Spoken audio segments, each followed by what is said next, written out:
എല്ലാവരാലും തഴയപ്പെട്ട പരിഹാസങ്ങളും അവഗണനകളും നേരിട്ട് തകർന്നുപോയ സഞ്ജുവിന് വേണ്ടി ദൈവം കരുതി വെച്ചത് ഏറ്റവും മനോഹരമായ ഒന്നായിരുന്നു.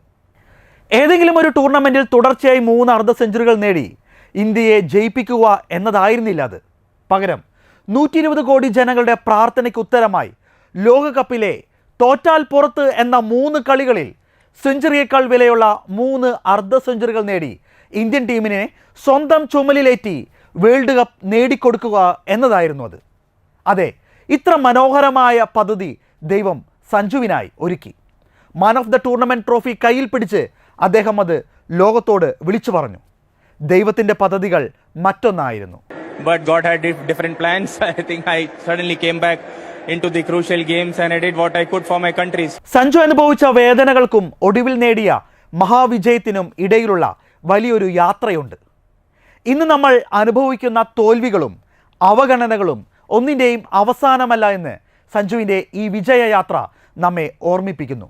ഒപ്പം വരാനിരിക്കുന്ന വലിയ വിജയങ്ങൾക്കായുള്ള തയ്യാറെടുപ്പുകൾ മാത്രമാണത്.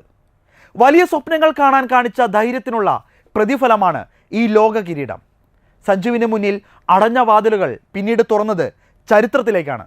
അതുകൊണ്ട് മോശം സമയങ്ങളിലൂടെ കടന്നുപോകുന്ന ഓരോരുത്തർക്കും സഞ്ജു സാംസൺ എന്ന ഈ ലോക ചാമ്പ്യൻ ഒരുപാട് സന്ദേശങ്ങൾ നൽകുന്നു.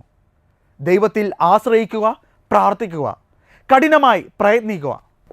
തൻ്റെ തിരിച്ചുവരവിൽ ഗ്രൗണ്ടിൽ മുട്ടുകുത്തി കുരിശു വരച്ചതിലൂടെ ദൈവത്തിലുള്ള ആശ്രയം സഞ്ജു വ്യക്തമാക്കുന്നു.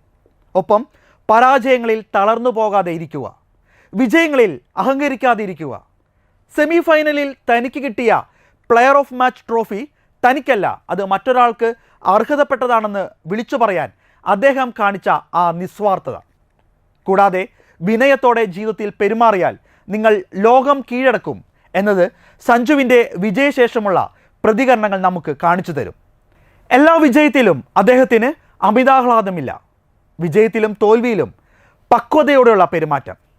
സഞ്ജുവിൻ്റെ ഈ വിജയത്തിൽ ഒന്നേ പറയാനുള്ളൂ: നിങ്ങളുടെ സ്വപ്നം കാണാനുള്ള ധൈര്യം കൈവിടാതിരിക്കുക, അതിനായുള്ള പ്രയത്നം തുടരുക, ദൈവത്തിൻ്റെ പദ്ധതി ഫലമണയാൻ കാത്തിരിക്കുക. തീർച്ചയായും വലിയ പ്രതിഫലം നിങ്ങളെ തേടിയെത്തും.